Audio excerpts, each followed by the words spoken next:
The American Broadcasting Company and affiliated stations present Headline Edition with Taylor Grant.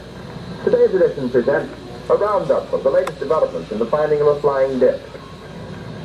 Late this afternoon, a bulletin from New Mexico suggested that the widely publicized mystery of the flying saucers may soon be solved. Army Air Force officers reported that one of the strange discs had been found and inspected sometime last week. Our correspondents in Los Angeles and Chicago have been in contact with Army officials endeavoring to obtain all possible late information. Joe Wilson reports to us now from Chicago.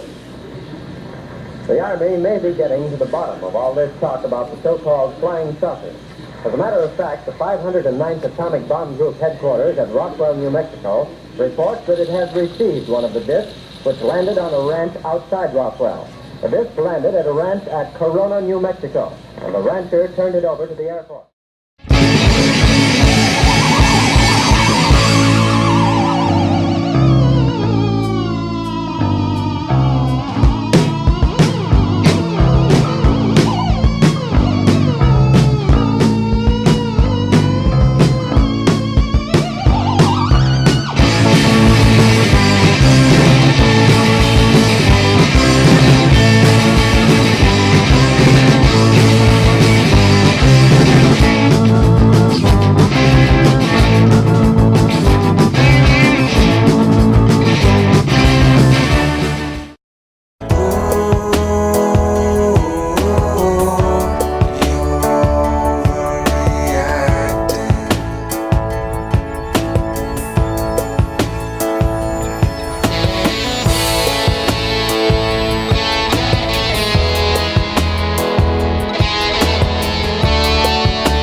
We'll listen and I'll tell a tale or two of love gone sour, of attempts to rectify events done past the midnight hour, trying hard to clarify them things that should be left behind once their time to come is passed on by.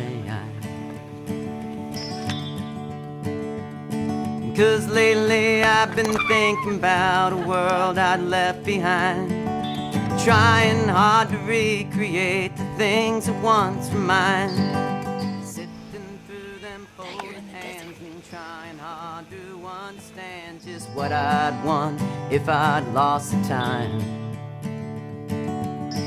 Sometimes you've gotta live and learn before the past comes back to home. So make sure them bridges that Westy! they're ones you never want to cross,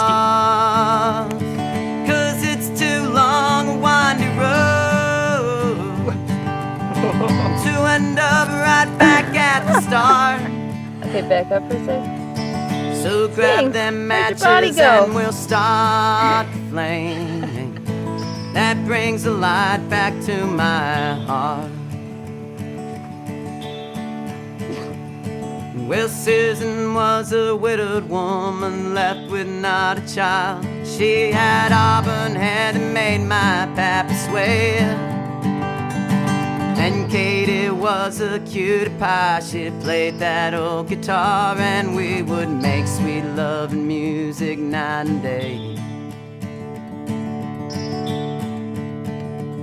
You know, Nikki had a wild streak, and when she had to go, there was nothing I could say to make her stay.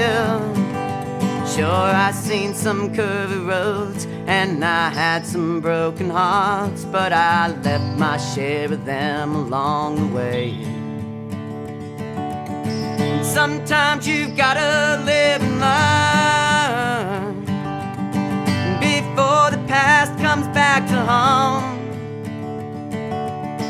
Make sure them bridges that you burn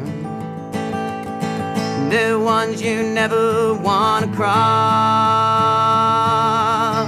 'cause it's too long a windy road. At least it's too cold for rattlesnakes. Yeah. It's the only good part about this cold. No rattlesnakes.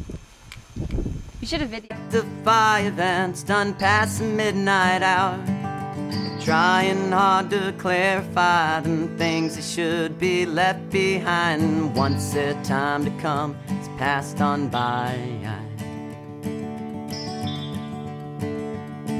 'Cause Cleared its way. When the pueblos on the bluff were at a peak population, approximately 1275 AD to 1350, much of the landscape around El Morro was high elevation grassland, dotted with shrubs such as rabbit brush and salt bush. For the estimated 1,500 people who lived here, the water below was life-sustaining.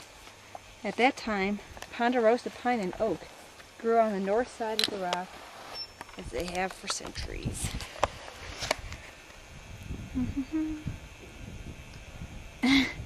The pinyon juniper community you see today is encroaching on the surrounding grassland, altering the historic landscape. National park managers are using a variety of methods such as thinning and pile burning to restore El Morro's environment.